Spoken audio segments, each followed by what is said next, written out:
Сәлем достар, бүгін сіздермен бауырсақтың осындай өте керемет, дәмді, үлпілдек болып шығатын рецептімен бөлісетін боламын. Ендігі кезекте ыдысымызға жылы сүтімізді құямыз. Бұл жерде сүт міндетті түрде жылы болуы қажет. Енді оның үстіне ашытқымызды саламыз.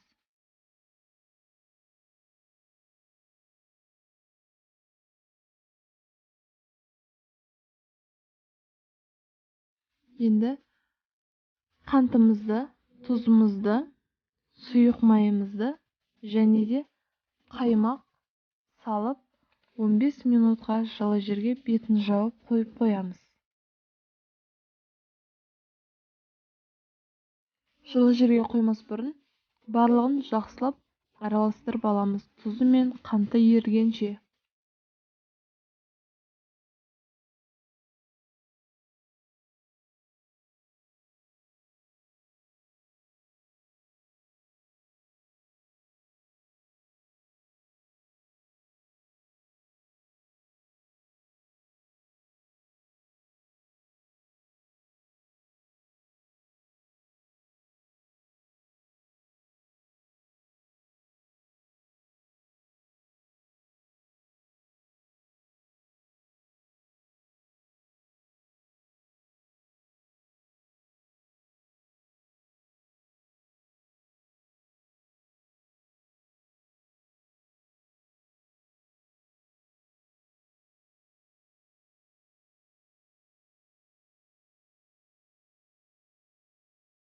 Он 15 минуттан кейін осылай көтеріледі біздің сұйықтығымыз.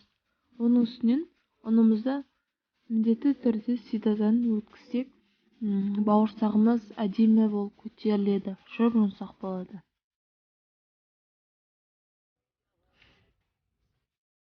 Өте жұмсақ етіп қамыр илейміз.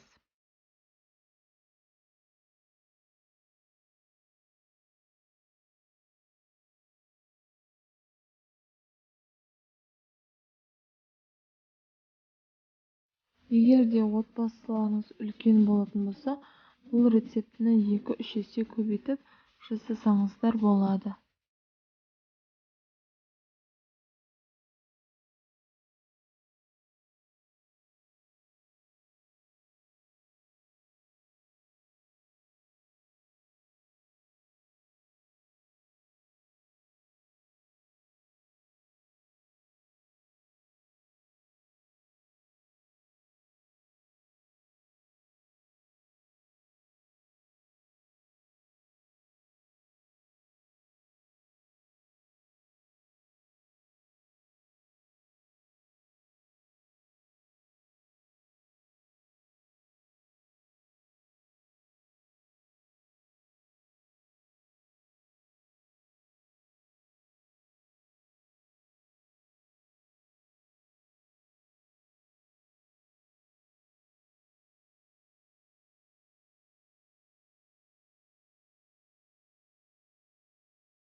Бетін жауып 40 минутқа жылы жерге қоямыз.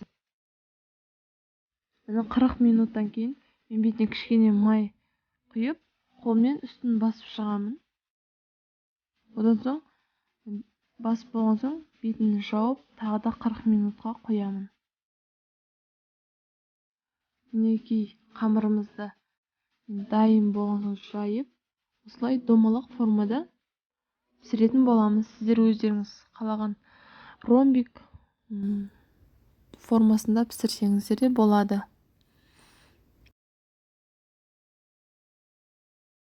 Және де бауырсақты пісіретін кезде осындай шұңғыл ыдысқа пісірген дұрыс. Сонда бауырсақтар әдемі болып көтеріледі. Табаға, сковородкаға қарағанда. Неге осылай қызып тұрған отымызды әдемі етіп пісіріп аламыз.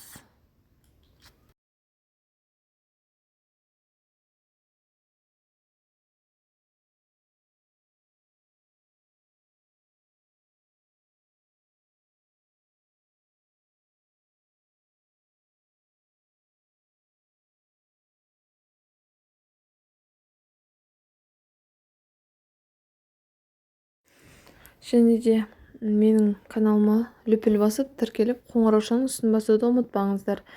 Сіздер қолдап, маған пікір жазып, лайк бассаңыздар, менің осындай неше түрлі керемет дәмді рецепттер түсіруге шабытым арта түседі.